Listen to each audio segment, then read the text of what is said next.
السلام عليكم يا بنات، عاملين ايه؟ يا رب تكونوا بخير. وحشتوني جدا جدا، واسفة على التأخير في تنزيل الفيديوهات. بس رجعت لكم ان شاء الله النهارده بفيديو جديد هيعجبكم. وفيديو النهارده هيكون روتيني المسائي في الاجازة. هو كان بارت 2 للروتين الصباحي اللي كنت عاملاه لكم قبل كده.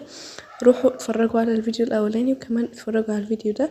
النهارده هشارك معاكم روتين مسائي، يعني بكل تفاصيله، مثلا بعمل ايه وكده. عشان كده ما تنسوش تشتركوا في القناة وتفعلوا زر الجرس عشان يوصلكم كل جديد وتكونوا اول ناس تشوفوا الفيديوهات الجديدة. وتكتبوا لي كومنتس حلوة منكم وتشاركوا الفيديو مع اصحابكم. ودلوقتي يلا نبدأ.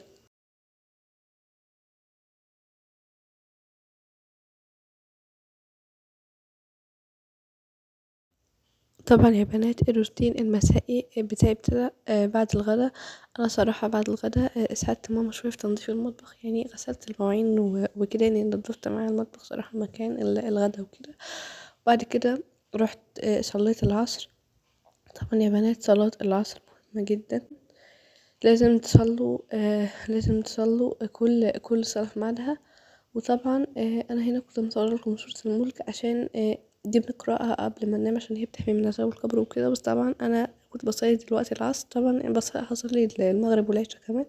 بس انا قلت اصور لكم يعني كمان الصورة مرة واحدة. وبعد كده قريت اذكار المساء. طبعا بعد صلاة العصر احنا عارفين ان بعد صلاة الفجر اذكار الصباح، وبعد صلاة العصر اذكار المساء. ببتدي ان انا اقراهم كده من الكتاب ده. حلو جدا، ممكن تقرأه من الموبايل، وفي تطبيق اسمه انا مسلم فيه حاجات كتير ممكن تقرأوها منهم. بجد ال الاذكار دي مهمة جدا. الكتاب اسمه اذكار وآداب الصباح والمساء، ممكن تشتروه من اي مكتبة. وبعد كده رحت عشان اتعلم انجليش. طبعا يا جماعه انا بسمع شادوينج هنا مع القناه دي، حلوه جدا. اسمها انجليش ايزي براكتس، بتبقى تحفه، بتعلمكم كلمات جديده وبتسمعوا conversation كده ما بين شخصين، وبعد كده بتجاوبوا على اسئله. وبعد كده بتعملوا شادوينج مع الطرفين اللي هي المحادثه. والحلقة يعني بجد بتبقى ممتعة جدا. فبجد القناة دي تحفة تحفة، لازم تسمعوا معاها. أنا صراحة بحبها جدا.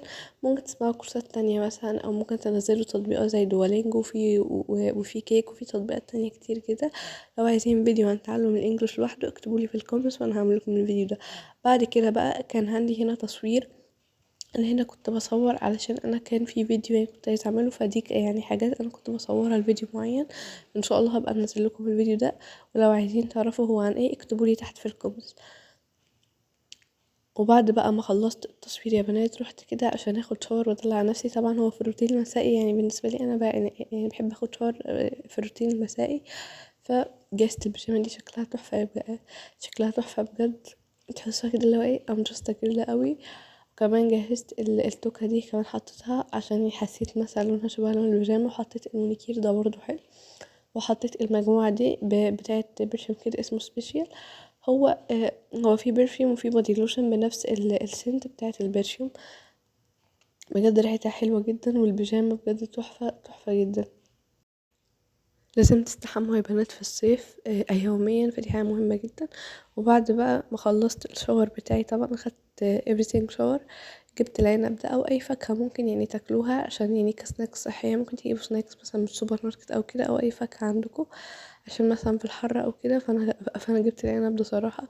وكان ساقع صراحة وكان طعمه حلو. كنت بتفرج على فيلم مع العيلة. هو انتوا ممكن تتفرجوا لوحدكم على مسلسل او فيلم مثلا، او على قناة على اليوتيوب بتحبوها. طبعا انا انتوا ممكن يعني تتفرجوا على اي حاجة، او ممكن تمسكوا الموبايل مثلا بس على يعني انستجرام فيسبوك والحاجات كده.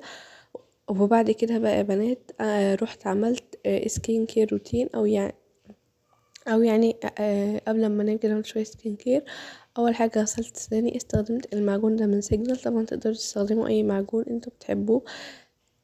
وبعد كده طبعا بعد ما غسلت سناني استخدمت الغسول ده من كلير سيل. حلو حلو جدا يا بنات، بجد لازم تجربوه. بينضف البشرة جدا، ولو بشرتكم دهنية او مختلطة هيشيل لكم كل الحبوب اللي فيها. وسعره كمان حلو، وحجمه كبير جدا جدا. بعد كده بقى كملت بقية السكين كير. حطيت الكريم ده من ميلانثينول كريم على بشرتي، كريم مرطب. وحطيت الفازلين ده على شوي. طبعا يا جماعة بتطبقوا الفازلين بالليل بس، عشان لو حطيتوه الصبح هيسيح من الشمس. وحطيت الكريم ده من نيفيا سوفت على ايدي، رطبت بيه ايدي. ممكن تستخدموا في كريمات تانية كتير حلوة. هعمل لكم ان شاء الله عنهم ريفيو. زي ما قلت لكم استخدمت الفازلين ده، وبعد كده طبعا سرحت شعري علشان وعملت ضفيرة عشان انا بحب يعني اعمل ضفيرة او كده قبل النوم عشان هي بتحمي الشعر جدا، غير مثلا ان هي كمان بتطوله وبتقويه. وبعد كده بقى يا بنات اخر حاجة عملتها اني كتبت التو دو ليست بتاعت بكرة. انا يعني كتبت شوية من المهام مثلا اللي انا هعملها. انتوا طبعا تقدروا تكتبوهم مثلا في اي نوت بوك في اي ورقة، او ممكن تحطوهم على الموبايل، او ممكن يعني تفضلوا فاكرينه في مخكم، بس انتوا لو كتبتوهم بيكون افضل. اكتبوا انتوا عايزين تعملوا ايه، مثلا عايزين تمارسوا رياضة، عايزين تذاكروا حاجة معينة، عندكم مشوار، عايزين مثلا تقرأوا قرآن، حاجات زي كده. فانتوا تكتبوا كل المهام اللي انتوا عايزينها. طبعا كمان نسيت اقول لكم ان انا كملت طبعا صلاة العشاء والمغرب.